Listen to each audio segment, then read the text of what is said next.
Hey friends, Lauren Wild here.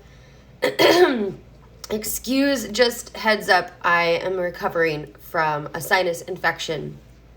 So I'm a little under the weather. But I wanted to talk about the chaos that is the astrology of June 2021.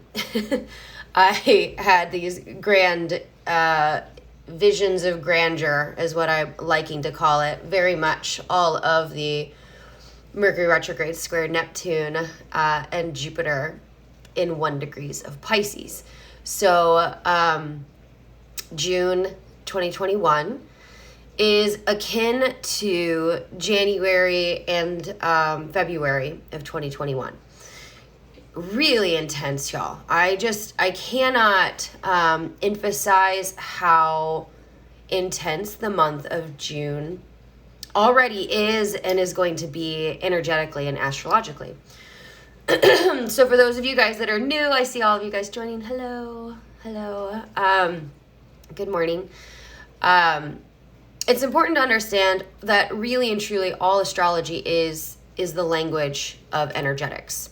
It literally just explains how energy moves and works. And so it's just another language. For those of you that are really early in understanding astrology or like coming to astrology, it's important to understand that astrology is very much its own language.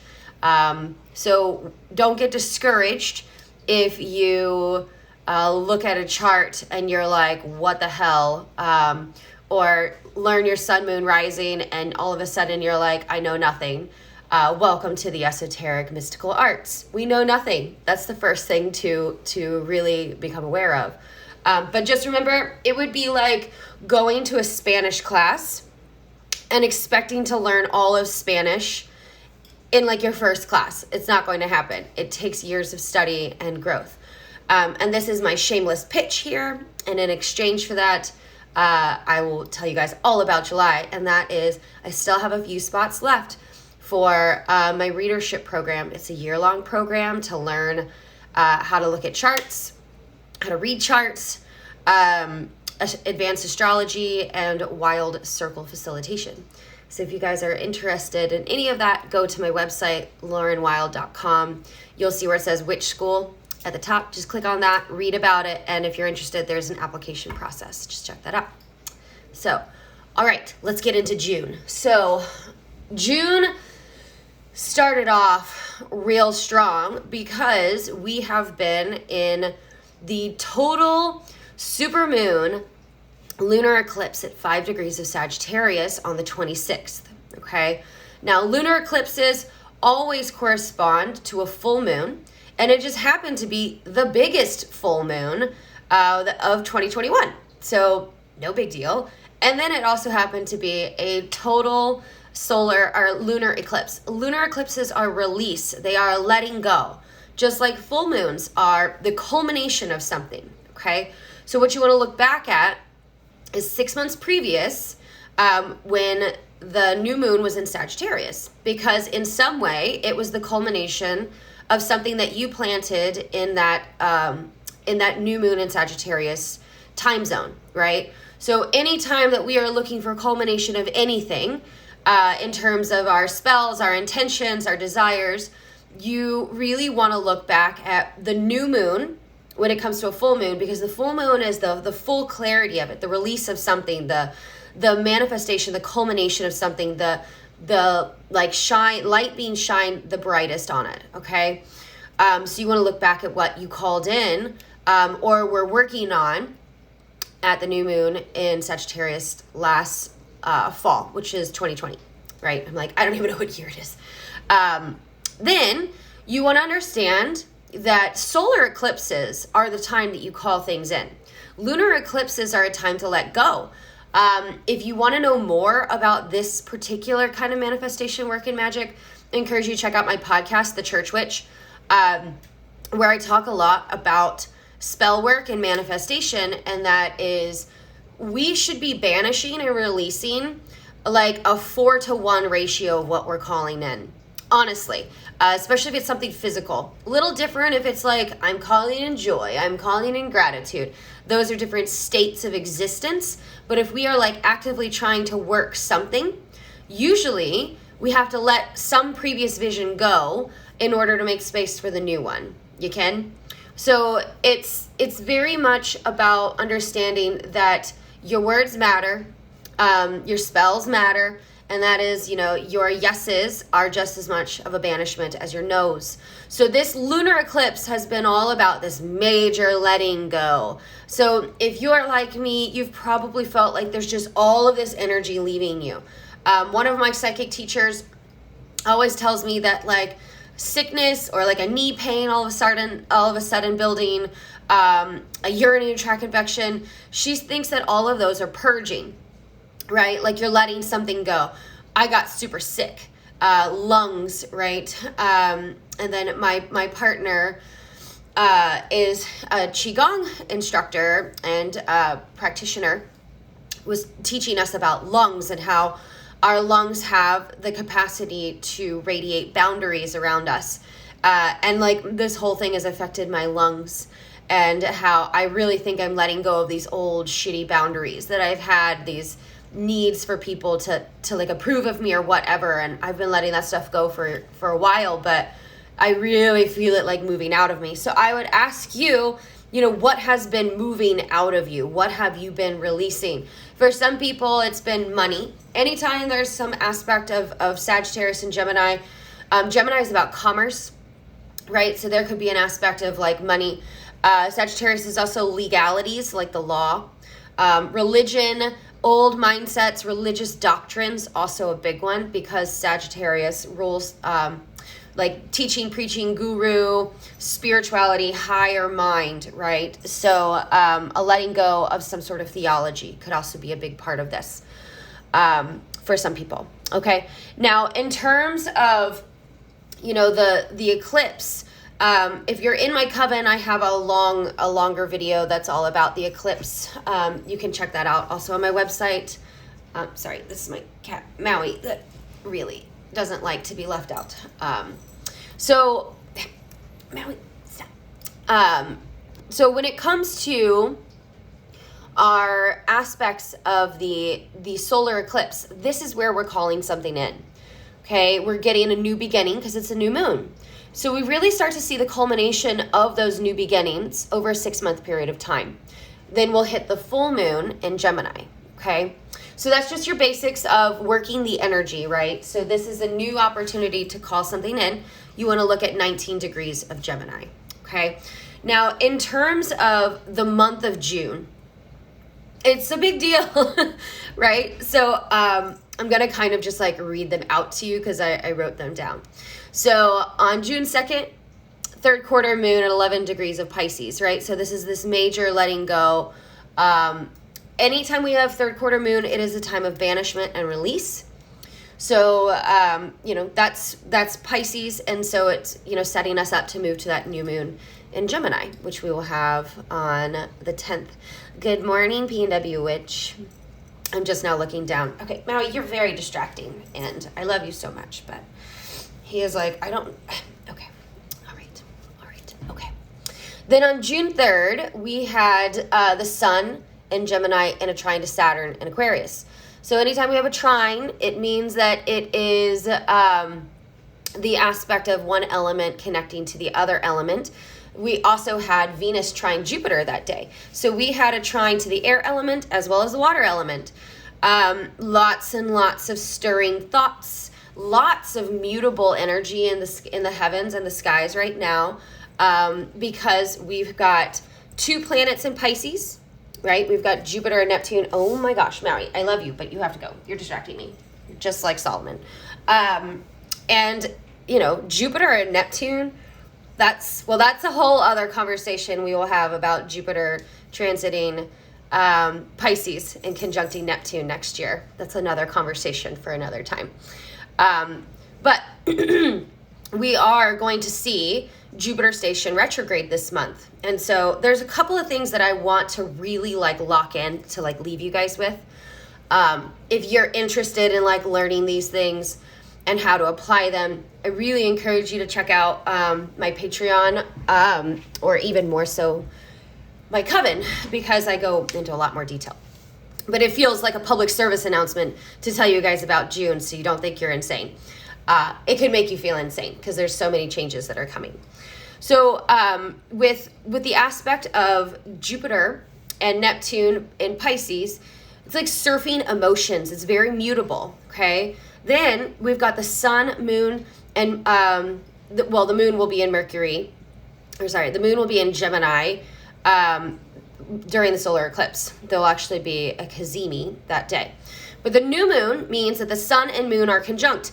Now, this eclipse is cool because of the fact that Mercury is retrograde. It's going to come into a cazimi, which is when the sun and Mercury come into an exact conjunction just a few hours like later in that day. So it's like this epiphany, right? It's like this clarity moment of clear vision, clear knowing.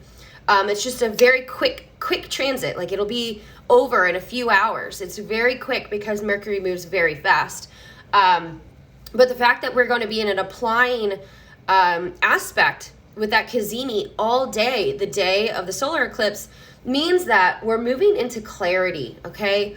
And Gemini is all about decisions, choices, duality, right? Thinking things through, needing facts, needing information.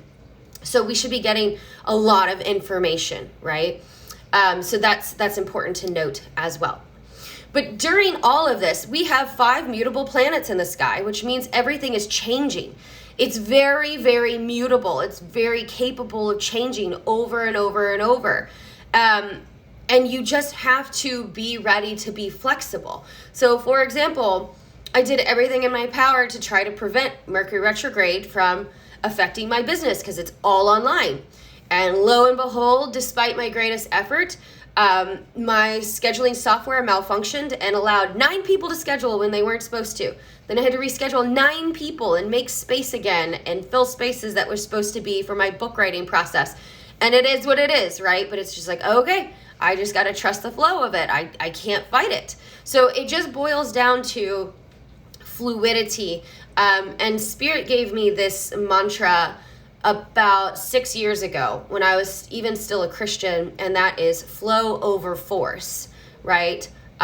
Just allow, just surrender. And that is like a deep aspect of just like, what isn't for me, you know, like I'm going to let it pass by, and what is for me will not pass me by. It will align, right? Like it will align, which has been another mantra of my life, which is that what is for me will not pass me by. Right? Rejection is protection, and what is for me will not pass me by. Divine timing always wins, right? So there's some pretty strong spiritual aspects that are very like high consciousness, which is cool, but takes me to the most important transit of June, which is the second Saturn-Uranus square, and how those two energies are so combative towards one another when it comes to like how we do that, how we flow, right? So let me tell you just a couple more things about, you know, that the transits, and then I will explain that piece because it's very important. Okay, so on June 5th, we had Mars opposite Pluto. So that was this past weekend. Mars came into an exact opposition with Pluto last week at 26 degrees of Cancer, in an exact opposition to Pluto retrograde. Okay, so this is power struggles. This is like somebody or something like having to like push boundaries, and you might have had to be assertive. You might have gotten into fights or conflict. And that energy was brooding for like a whole week, right? This is God of War, right? Thor, very much like that strong Mars energy, warrior. And then also we had Pluto, Lord of the Underworld, right? So Mars was also in an aspect to Neptune earlier that week. So, you know, Neptune is a big player in the month of June, which has a lot to bring to the table, but has a hard time in this world because Neptune is very fluid and ambiguous and spiritual and all about dissolving the ego. right? Whereas Mars and Pluto are all about the ego in their very much 3D existence, especially Mars. Mars is very much like direct action now. Pluto in its highest expression is about transcending power for negative means of like hurting other people or just greed and lust and like the seven deadly sins. And Pluto in its highest power is like pure spiritual transformation, just absolute power, spiritual power. So it just depends on how it landed for you and how it aspected your natal chart. But I just wanted you to know a lot of strong Mars, Pluto, Neptune, which can equal sickness, depression, feeling like you're losing your damn mind, weird dreams, aggressive people around you. And so just wanted to give you a heads up on that. Just that. Now, let's get to June 10th is the actual solar eclipse. I think it'll be at like 6 something in the morning. I have it written down. Let's see. What did I write down? 6:52 in the morning Eastern Standard Time at 19 degrees of Gemini. Okay. Now later that day, I think it's like 9 p.m. Yeah, 9:12 p.m. Mercury retrograde is in a conjunction with that aspect. So the sun, moon, and Mercury retrograde are all in a conjunction, working its way into an exact square with Neptune. Okay.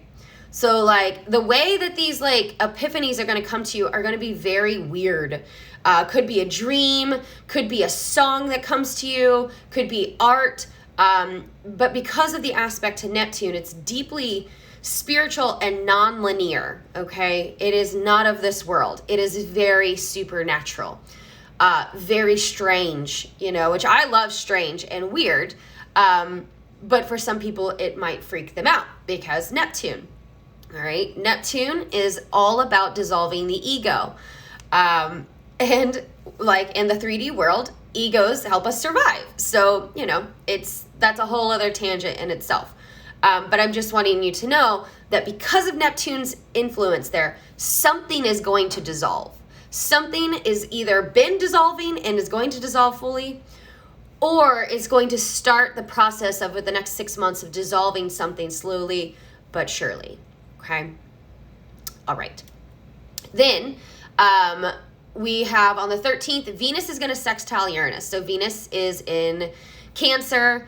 And Venus in Cancer is all about self-care, self-nurturance, cooking, taking care of your house, all of that stuff. And so this is like some sort of change in relationship status or financial status, self-esteem status. It has, anytime Uranus is involved, it brings change. So just be mindful of that. Then we have the Sun square Neptune that day as well. So much Neptune, Gemini mutable energy. Okay. This takes me to where I am willing to start talking about Neptune, and then I'm going to get into Saturn square Uranus. And that is, Neptune is the ocean, ruler of the seas, not of this world. Okay, not of this world. So when we think about Neptune, I like to think about the ocean. My favorite way to think about a Neptune transit is, I don't know if you ever built, sand castles on the ocean. But it's like if you built this sand castle and you're like, your back is turned to the ocean, which don't ever turn your back to her. And that is like, you're just like building something, right? You're up at the top and you're like building something. And then you realize eventually when it all topples over that the water below you has been coming in and lapping at the foundation that you're building. And slowly the foundation of what you built begins to be pulled out to the sea, right? Or maybe you just get up and you leave your sand castle in the elements, and you look away for a little while and you look back and all of a sudden your once beautiful castle is now like this little like hump because the water has come in and like lapped it away. That is Neptune. That is a Neptune aspect. It dissolves things slowly but surely. It's not like Saturn, where Saturn comes in and just like bulldozes shit and like looks for the weakest link and just like crumbles it, right? It's not like Uranus, where it's a tower card. Totally surprises you, right? Neptune is slow and efficient, okay? Very slow at dissolving a structure over time. It takes 16 years for a Neptune to move through each zodiac sign. It takes 165 years for a Neptune full rotation. So it takes time, all right? And Neptune is in Pisces, it's ruler. So it's all about spirituality and psychic development and people becoming more empathic and compassionate over a large period of time. And now that Neptune is getting into the third decan, the later degrees of this aspect, it's going to get into more things around what is actual truth and conspirituality, right? These spiritual groups merging with conspiracy theories and what's truth and what's not, very much the next, few years remaining of Neptune in the late degrees of Pisces. And why that's important to name is because we're going to have the Sun in Gemini square Neptune in Pisces. Confusion, all right? Nothing feels clear. Nothing feels like easy. Nothing feels linear. So just be mindful of that. It is like the way you're going to get what you want is by like meditating, getting into a different state, doing shamanic work or path work or dream work or journaling or art or singing or dancing. It is also not a good time to utilize substances, especially if you have any history of like abuse of substances. This is when like these kinds of aspects are when people die of overdoses and mistakes happen. So just be mindful. Like if you have a recovery practice, like maintain that at all costs. Just be mindful. It's not to scare you guys. It's just, just to let you know, like just be mindful of those consumptions of things. I know for me, I'm going to be like, nope, because that Neptune just like, I'm very ruled by Saturn and Pluto, so like I'm really good with clear, direct, hard things. But Neptune has power. Neptune softens things. Neptune wants to dissolve structures and harsh corners and boundaries, and it's like very soft. It's like we're all one. And why that's so complicated is because we've also got Saturn and Uranus coming into a square just a couple days later, right? So let's go ahead and get into that. The second Saturn-Uranus square is on June 14th. All right. So if you guys have been working with me or you're in my coven, we have been talking about this. This is the most important aspect. There's 3 of them over the year of 2021. Very important. We talk about this enormously in my coven, Wild Hearts Coven. And so the second one is important to understand. It is the action taking place. Okay, so the first one that happened on Valentine's Day, right between the 13th through the 17th of February, that was the first square. This was one of the changes. This was like the thing happened, right? And now we're aware of it. During that period of time is also when we had the awful, strange weather phenomenon. Sorry, my thing just did that. Strange weather phenomenon where it was freezing cold in Texas and the power grid completely like went out. A ton of innocent people died. Awful, right? That was a Saturn-Uranus square right during that period of time. This is also when we had the GameStop situation where all of those like normal people came in and affected the stock market. That's such a Saturn-Uranus square situation. So Saturn-Uranus square. So Aquarius is all about the people, the movement, equality, progress, social change, humanitarianism, knowledge over belief, right? So we're leaving the age of Pisces, which is where Neptune is, right? Which is like the idea that some God died on a cross to save us from our sins and be a martyr, and we're all supposed to be martyrs. Whereas like Saturn and Uranus, with the age of Aquarius coming in, is like, hey guys, like we don't have to believe that anymore. We are our own creators. Aquarius is literally like, look at the facts, look at the knowledge, like knowledge over belief. And so like, you got to fall wherever you're going to fall on how that works for you.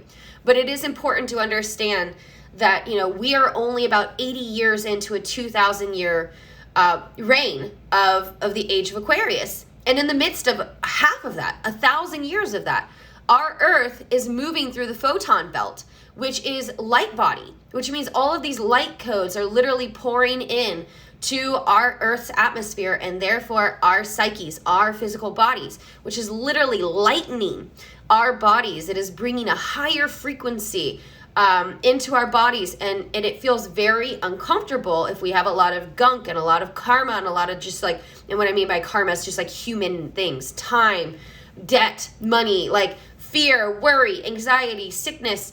It feels very uncomfortable when that stuff lands.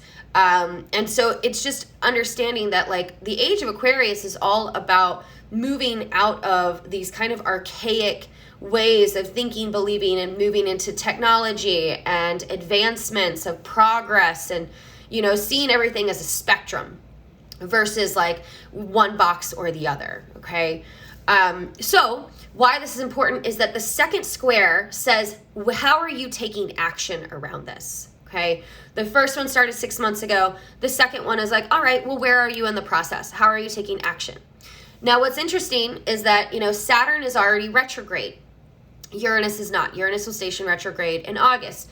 Saturn retrograde is about a karmic reset. Okay. The fact that they are so aligned with the solar eclipse, which will happen during the 2-week portal of the eclipse, is like this huge reset of the mind, right? The human collective mind.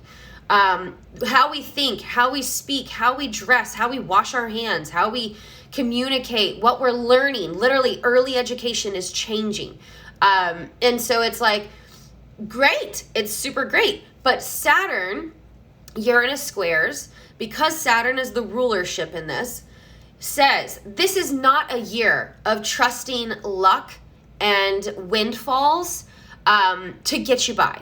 This is a year of hard work, dedication, commitment, and perseverance towards the progress that you want to see. And why that's hard is because there's a dichotomy, right? Where, you know, Neptune is like, just surrender, just let it go. And Saturn's like, don't surrender, get perseverant, like don't fucking give up, do the hard work, stay committed, like stay in the lines, do your job, keep your boundaries, blah, blah, blah. And Neptune is like, dissolve the boundaries, it's all love, it's all this, it's all that. And then Uranus is just like a fucking tower card, just like, boom, bitch, you thought you were gonna keep that? Nope. Now what? You know, and so it's all like a hot mess. And that's what you have to understand, is that these planets affect our subconscious, our psyche, and our bodies, like literally. And when we are conscious of them, it doesn't mean we have to act on them. It just means that we can be aware of them and be like, I see that, I feel that, I understand that, but I choose this, right? I personally choose to live out this narrative regardless. I see these as opportunities to shift my life and my narrative in the direction in which I want it to go as a conscious creator of my own life, as a sovereign creator of my own existence, right? That doesn't mean we can't partner with spirit, which is that opportunity with Neptune, or a higher consciousness or another being. We can. It's just all a choice, right? That's all like modern day astrology really is for. It's not to fate you or to like put you in a box. It's to provide consciousness so you can make wise choices moving ahead, right? So, the second Saturn-Uranus square says, how are you taking action? Because of Saturn being retrograde, there's some karma. There's some lessons. The challenges that are being brought up, that we are being asked, how are we going to stay dedicated and how are we going to push through, right? So that's the question is, what are you letting go of that just isn't in alignment? And you know is done. Like, you know it's done. Saturn would be like, just like, you know, like, set your boundary, be a bitch, do whatever you have to do, like, keep it professional. Uranus would be like, burn that shit down, right? And Neptune's like, don't worry, honey, you know, I'll just dissolve this for you over time. You just got to surrender. So it's like this cacophony of all kinds of different energies all interplaying with one another. And my point is that at the end of the day, the only way that we can be conscious creators is we have to know what we want, right? We so often don't get what we want because we don't even know what we want, which brings us to the solar eclipse in Gemini and the North Node in Gemini, which is we have to make choices, right? We need the facts, we need the information, and then we need to make choices and stay committed to them. right? And that's what the Saturn-Uranus square is how are we going to stay committed to the choices that we make in the name of progress, right? So one of the major themes with Saturn-Uranus square, especially with the Uranus aspect being in Taurus, which is all about fixed earth, tradition, morals, security, right? Resources, agriculture, even like food, your body, and then Saturn being in Aquarius, which is like breaking down rigid structures that are unequal, breaking down patriarchy, things like that in the name of science and progress. It is this constant battle between restriction and freedom. Okay, restriction being Saturn and freedom being Uranus, right? So it feels uncomfortable in the body. At some point, you're going to have to make a choice. And you will make a choice by the end of the year, because if not, Saturn, Uranus will come in and break your shit down, and like it will be what it will be, right? And you can just allow it to be that, totally. All of this is just to provide you with the energy so that you know what you want it to be, right? You can make choices and direct your ship towards the area you want to go, right? Like just, I think of Carl Jung, which is like, this quote is like the center of my work, and that is like, until until we can name the unconscious, we will call it fate, right? And so if you want to be a conscious creator, the consciousness you are responsible for, but it also allows you to make wise choices, right? Okay. The first quarter moon is at 27 degrees of Virgo. So this is going to be a waxing energy, which is a gaining of something. And this is great because it's giving us the energy and the to-do list and the action-oriented goal tasking of like, okay, what are my next steps? How can I start moving towards this in the next 6 months? Okay. Because the final square is on Christmas Eve. And it's like, this is where it concretizes. It turns into cement. And this transit rules for 14 years. So, this is like an opportunity to change something, but it has a concretizing effect by Christmas, okay? And then Jupiter is going to station retrograde on the 20th of this month. This is important to understand, and this is kind of where I'll tell you about a couple more. Yeah, I need to get off here so I can go teach.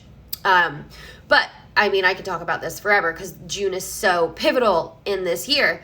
And that is the fact that with these aspects, with Jupiter stationing retrograde, Jupiter stations retrograde every year at this time of the year. So you could like look back, right? And the way that Jupiter works is that it's like this very jubilant like expression of gathering, right? All the things. It's very indulgent. It's very positive. It's like, yes, all of this is going to work, and I want you, and I want you, and I want you. And when Jupiter stations retrograde, it looks almost similar to Saturn, right? It gets very conservative. It realizes like, oh, I can't do everything. I'm going to need to pick a couple of things and like persevere with that. And so if you are feeling like the wind in your sails is starting to die down, that is the Saturn-Uranus square, the second one, saying you're not going to do this by luck. You're going to do this by hard work and commitment. And then also Jupiter about to station retrograde at 2 degrees of Pisces. It's going to pull all the way back to like the midway point, the second decan of Aquarius. And then it will move forward again 4.5 months later. And we will put to work the things that we have essentially taken out that are too heavy, that are too much, that are not in alignment. And then by fall, which is when Saturn stations direct again, Jupiter is going to station direct. That's when things get off the ground. But this is a time period of thinking and ruminating and do I want to do this and do I want to do that? And is this in alignment? And is that person in alignment? And what am I committing to? So it's important to understand that the energy we're working with right now is very much to help you like make the right choices. It may not feel as fun and jubilant and exciting and indulgent. You're like going to feel like you're facing the music, but that's there to help you really concretize like what 3 things do I want to focus on? Not 20 million things. What 3 things am I going to focus on to get this shit off the ground this year, right? To let it concretize and it be what I want it to be, not what I'm told it has to be. Okay. Venus is also going to trine Neptune this month, the day after Jupiter stations retrograde. And then Mercury goes direct on June 12th, but we're not out of the Mercury retro shade until July 7th, right? So July 7th is when things will start to like move forward again. Right now it's all revision, okay? It's all revision. By the end of the month also, we will have Neptune retrograde on June 25th, which so much Neptune in the month of June. So much Neptune. And so it's like, where you know you want to surrender. Like there is power in just being like, you know what, universe? Like, I don't know. I surrender. Like I surrender. I know I want this outcome. Like for me, it's like, I know I want a house with land and acreage. I know I want to get my school off the ground and support my students. I know I want to write a book. I know I can't do anything other than that, right? And I'm like, I don't know when the timeline's going to happen. I don't know how it's going to happen. I don't know if it's going to happen this year, but I know it will happen sometime over the next 14 years, where it's like, I don't know. So I'm going to surrender the timeline, right? Which is a lot of what Neptune really wants us to do, because Neptune doesn't see time as real. Neptune sees time as a construct, right? Saturn sees time as very real. But Uranus and Neptune do not. They're like, what a silly human construct. The universe is so much bigger. So it's all about this like contraction, expansion, contraction, expansion. And if you are very rigid about a timeline or how you want something to go down, you're going to be very uncomfortable. So it's like, know what you want. Get clear about what you want. Make your decision, man. Make your decision. Once you've made your decision, cast it out into the universe as your yeses. Make space by letting go of what needs to be let go of, and trust the timeline. Release it just like a prayer or a spell. Work the energy, right? Name it, call it, claim it, and then hand it to the universe and trust them to bring it to you. Because when have you ever really, really wanted something and it not actually happened? Like at some point. I can't think of a single time that's actually happened for me.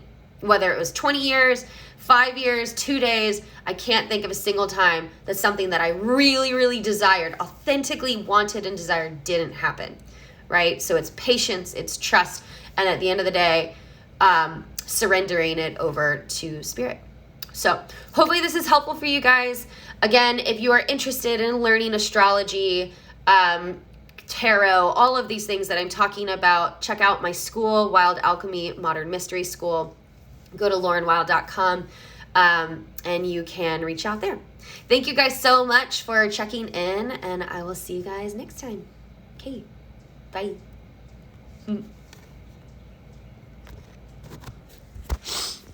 I gotta make this go away.